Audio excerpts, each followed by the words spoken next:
Hello everyone. कैसे हैं आप सब? आशा करते हैं आप सब अच्छे होंगे। स्वागत है आपका हमारे YouTube channel science zone by MK में।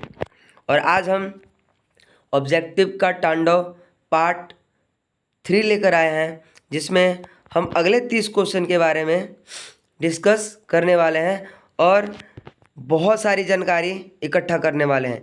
ये वैसे क्वेश्चन हैं जो हर एक साल एग्ज़ाम में बार बार रिपीटेड होते हैं, जो आपके थंबनेल पे भी लगा है।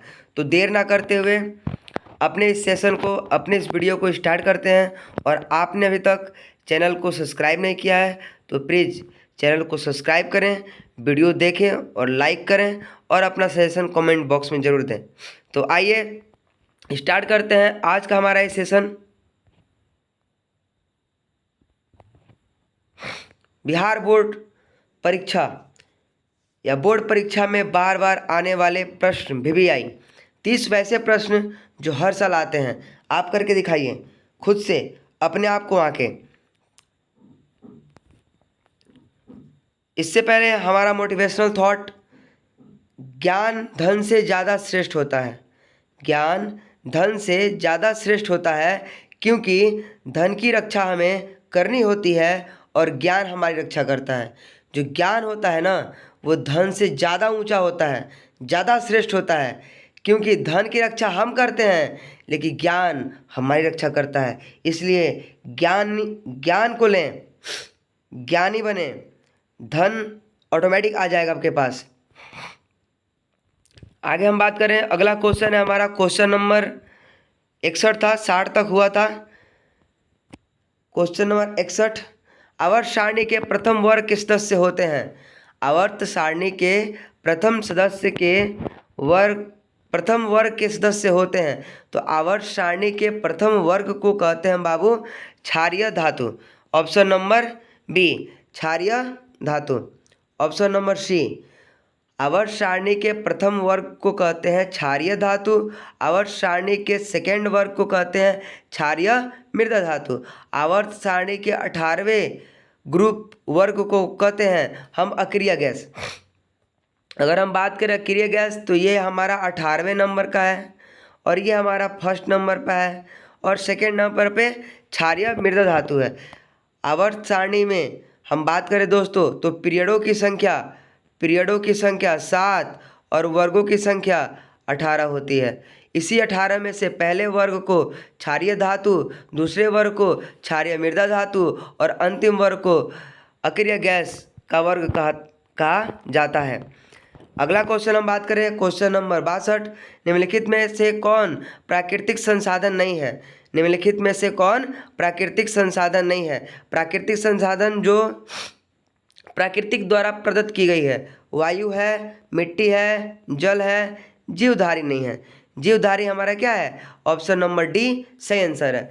अगला क्वेश्चन नंबर 63, प्रकाश के परावर्तन के कितने नियम हैं। तो प्रकाश के परावर्तन के 2 ही नियम है। कितने नियम है? 2 नियम है। प्रकाश के परावर्तन के 2 नियम है। पहला नियम प्रकाश का परावर्तन का कहता है आपतित किरण, परावर्तित किरण और आपतन बिंदु पर डाला गया विलंब तीनों एक ही तल में होता है। और दूसरा नियम है आपतन कोण परावर्तन कोण के बराबर होता है, साइन I = R। अगर हम बात करें, इसको फनी ट्रिक द्वारा भी याद कर सकते हैं। पहला नियम कहता है कि आने वाली किरण मतलब घर वाली, बाहर वाली और बीच वाली तीनों एक ही तल पे, घर वाली, बाहर वाली और बीच वाली, घर वाली, बाहर वाली और बीच वाली तीनों एक ही तल पे, और जितना दहेज घर वाली को उतना ही दहेज बाहर वाली। तो एंगल I बराबर एंगल R। तो हमारा ये नियम है, आप फनी वे में भी याद कर सकते हैं। तो हमारा सही आंसर हो जाएगा ऑप्शन नंबर बी। अगला क्वेश्चन देखते हैं, क्वेश्चन नंबर 64। क्वेश्चन नंबर 64 आपके सामने क्या कहता है? तरंगदैर्घ्य को सामान्यतः व्यक्त किया जाता है। तरंगदैर्घ्य को सामान्यतः व्यक्त किया जाता है। तो तरंगदैर्घ्य को सामान्यतः व्यक्त करते हैं हम एंगस्ट्रॉम में, और एक एंगस्ट्रॉम को ऐसे सूचित करते हैं बराबर 10⁻⁻10 होता है। 1 एंगस्ट्रॉम बराबर 10⁻⁻10 होता है। कैंडला ज्योति तीव्रता का सही मात्रक है, एम्पियर विद्युत धारा का, और जूल, जूल की बात करें तो कार्य का। तो हमारा सही आंसर हो जाएगा एंगस्ट्रॉम। अगला क्वेश्चन है क्वेश्चन नंबर 65। सभी जीव जंतुओं के लिए ऊर्जा का अंतिम स्रोत है। सभी जीव जंतुओं के लिए ऊर्जा का अंतिम स्रोत है। सभी जीव जंतुओं के लिए ऊर्जा का जो अंतिम स्रोत है, जो कभी नहीं खत्म होने वाला है, वह हमारा सूर्य, सूर्य का प्रकाश। तो हमारा सही आंसर हो जाएगा ऑप्शन नंबर सी। कोयला जानते हैं, कोयला के प्रकार होते हैं एंथ्रासाइट, बिटुमिनस, लिग्नाइट और पीट। ग्रह तो आप जानते हैं हमारे सौरमंडल में 7 ग्रह हैं। अगला क्वेश्चन है क्वेश्चन नंबर 66। तिलचट्टा में कितने जोड़े श्वास रंध्र पाए जाते हैं? तिलचट्टा में 10 श्वास रंध्र पाए जाते हैं। तिलचट्टा में 10 श्वास रंध्र पाए जाते हैं। हमारे हृदय में 4 चैम्बर पाए जाते हैं। जो एम्फीबियन होते हैं उनमें 3 चैम्बर पाए जाते हैं। तो अगला क्वेश्चन है क्वेश्चन नंबर 67। 67 कहता है कि प्रकाश संश्लेषण क्रिया होती है। प्रकाश संश्लेषण की क्रिया होती है। तो प्रकाश संश्लेषण क्रिया कहाँ होती है? तो प्रकाश संश्लेषण क्रिया हरे पौधों में होती है। किधर होती है? हरे पौधों में प्रकाश संश्लेषण की क्रिया होती है। परजीवी जो अपना भोजन दूसरे जीवों से प्राप्त करते हैं। कवक, कवक जो होता है वो सेप्रोफाइट होता है, जो सड़े गले चीज़ों से अपना भोजन प्राप्त करता है। अगला क्वेश्चन है क्वेश्चन नंबर 68। फ्लोएम उत्तक द्वारा कार्बोहाइड्रेट का परिवहन होता है। फ्लोएम उत्तक द्वारा कार्बोहाइड्रेट का परिवहन होता है सुक्रोज के रूप में। सुक्रोज के रूप में कार्बोहाइड्रेट का परिवहन करता है कौन? फ्लोएम। तो हमारा सही आंसर हो जाएगा ऑप्शन नंबर डी। आगे हम बात करें तो अगला क्वेश्चन है 69। पौधों में गैसों का आदान प्रदान कर किसके द्वारा होता है? तो पौधों में गैसों का आदान प्रदान रंध्र द्वारा होता है। किसके द्वारा होता है? रंध्र के द्वारा होता है, स्टोमाटा के द्वारा होता है। और इनको नियंत्रित करता है गार्ड सेल। कौन सेल? Guard cell. तना आपको पता है वो भूमि के ऊपर होता है, जड़ भूमि के नीचे होता है, और टहनी तो ब्रांचेज है। अगला क्वेश्चन है हमारा क्वेश्चन नंबर 70। निम्नलिखित में से सबसे तेज हृदय धड़कन किसका होता है? तो निम्नलिखित में से सबसे तेज हृदय धड़कन, तेजी से हृदय धड़कने वाला व्हेल मछली। कौन सी मछली? व्हेल मछली। तो हमारा सही आंसर हो जाएगा ऑप्शन नंबर ए।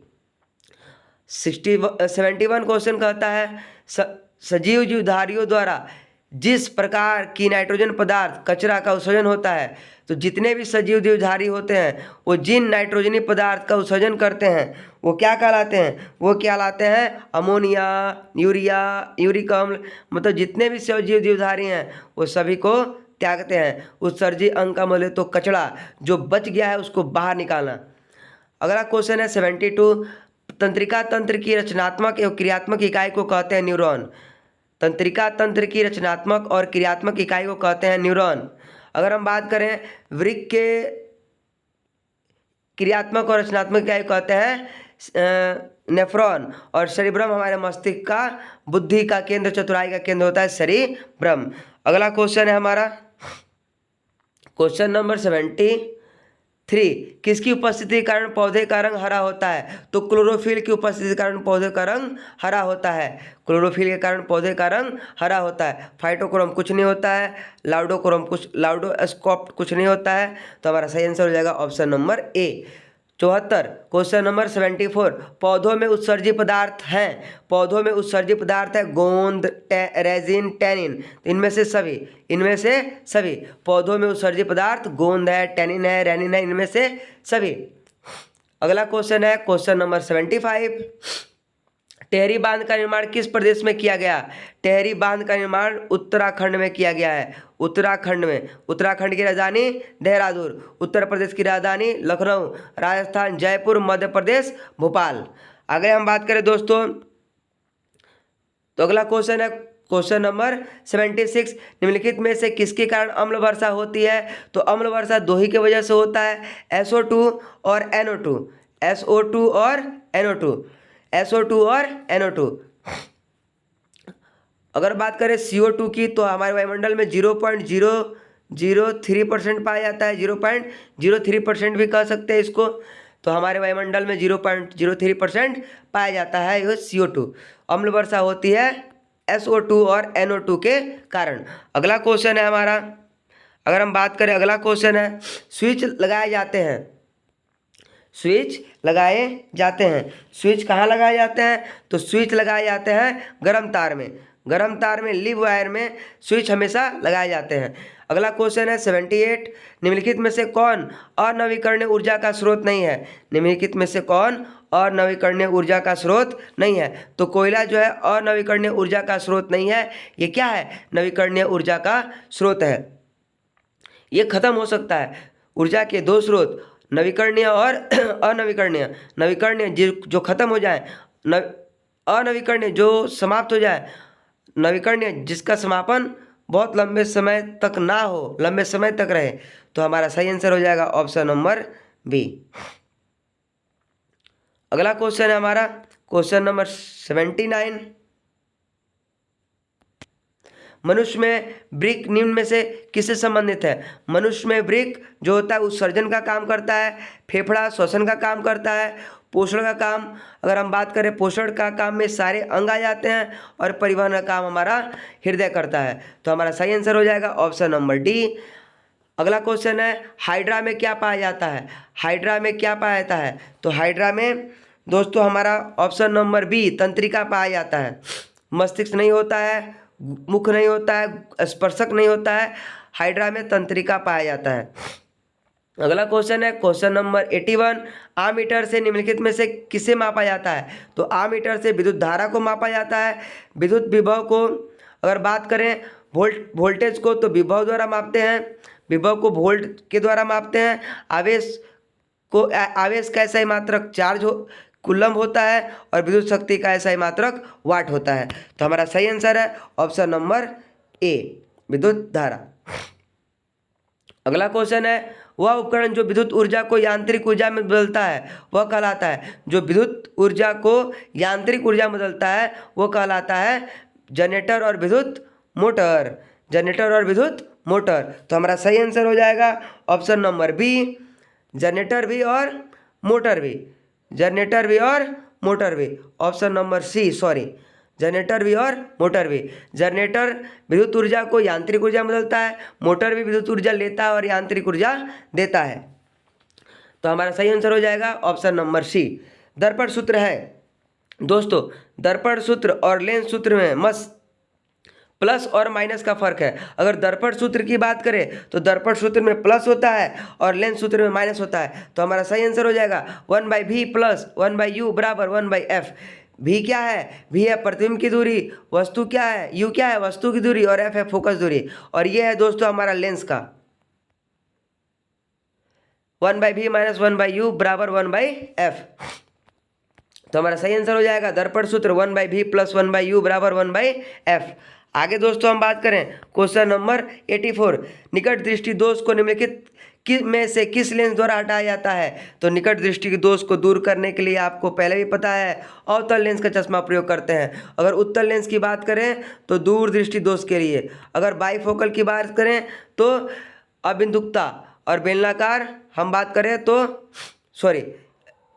बेलनाकार की बात करें तो अबिंदुकता, और हम बाईफोकल की बात करें तो जरा दृष्टि दोष। अबिंदुकता और ये जरा दृष्टि दोष।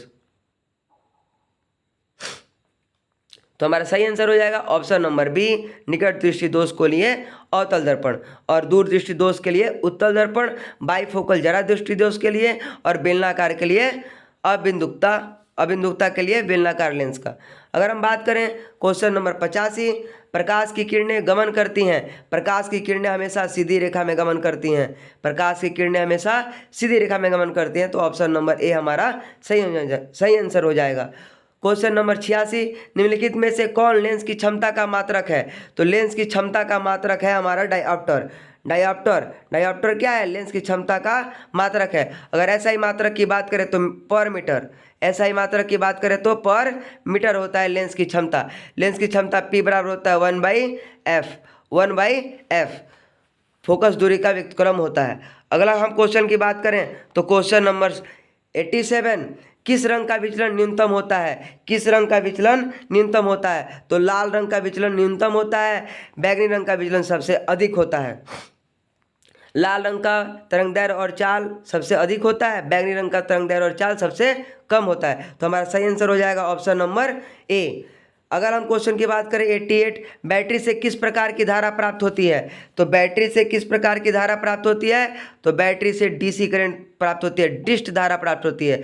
धारा दो प्रकार के होते हैं, एक होता है एसी और एक होता है डीसी। तो बैटरी से मिलता है डीसी और इलेक्ट्रिक जितना होता है पोल खंबे वाले उस सबसे मिलता है एसी। तो हमारा सही आंसर हो जाएगा ऑप्शन नंबर बी। अगला हम बात करें 89, क्वेश्चन नंबर 89। तो समीकरण 2H2 प्लस HO2, समीकरण 2H2 प्लस HO2 ये बन जाता है 2H2O, ये बन जाता है 2H2O। ये कौन सी अभिक्रिया है? तो ये कौन सी अभिक्रिया है? तो ये है संयोजन अभिक्रिया। वैसी अभिक्रिया जिनमें जो संयोग करके एक नया तत्व बनाते हैं उसे हम करते हैं संयोजन अभिक्रिया। वियोजन मतलब अलग होना, जो अलग हो जाते हैं। अवक्षेप मतलब जिससे अवक्षेप बाहर निकलते हैं। उदासीनीकरण जिससे लवण का निर्माण होता है। तो हमारा सही आंसर हो जाएगा ऑप्शन नंबर ए, संयोजन अभिक्रिया। क्वेश्चन नंबर 90, ग्लूकोज का रासायनिक सूत्र क्या है? तो ग्लूकोज का रासायनिक सूत्र आप सबको पता है, C6H12O6। C6H12O6, C6H12O6 हमारा क्या है? ग्लूकोज का रासायनिक सूत्र है। तो हमारा सही आंसर है option number C. Question number 91 की बात करें, सोडियम की परमाणु संख्या। तो सोडियम की परमाणु संख्या होती है 11। हमारा क्वेश्चन ऑप्शन नंबर ए सही है। सोडियम की परमाणु संख्या होता है 11, ऑप्शन नंबर ए। अगर हम बात करें 17 की तो क्लोरीन होता है, अगर 14 की, 20 की तो कॉपर। अगला क्वेश्चन की बात करें, क्वेश्चन नंबर 92, अमीबा में अधिकांश पोषण कैसे होता है? अमीबा में अधिकांश पोषण कैसे होता है? तो अमीबा में अधिकांश पोषण होता है अंतग्रहण द्वारा। अंतग्रहण द्वारा अमीबा में पोषण की क्रिया होती है। शाकाहारी बात करें तो जितने भी जो प्रोड्यूसर होते हैं वो क्या होते हैं? शाकाहारी होते हैं। सर्वोहारी की बात करें जो मांस और घास सब खाते हैं उसे क्या कहते हैं? सर्वोहारी। जो अपना भोजन स्वयं बनाते हैं उसको हम कहते हैं स्वपोषी। तो बस आज के लिए बस इतना ही। कैसा लगा आपको वीडियो? अगर अच्छा लगा हो तो प्लीज़ लाइक करें, सब्सक्राइब करें और ऐसे ही वीडियो और देखने के लिए बेल आइकन को ज़रूर दबाएं। इससे भी और आने वाले ज़बरदस्त क्वेश्चन हैं जो आपके एग्ज़ाम में पक्का आएंगे। दोस्तों इन 400 से बाहर कुछ नहीं आएगा। अगर ये आप 400 क्वेश्चन कर जाते हैं तो आप क्वेश्चन का खोपड़ी में छेद करके आएंगे, क्वेश्चन का धुआं उड़ा देंगे। तो दोस्तों इसके लिए आप हमारे चैनल से बने रहें। डेली 30 क्वेश्चन का सीरीज चल रहा है और ये 400 जब तक क्वेश्चन नहीं होता तब तक चलते रहेगा। तो आज के लिए बस इतना ही। शुभ रात्रि, शब्बा खैर, धन्यवाद।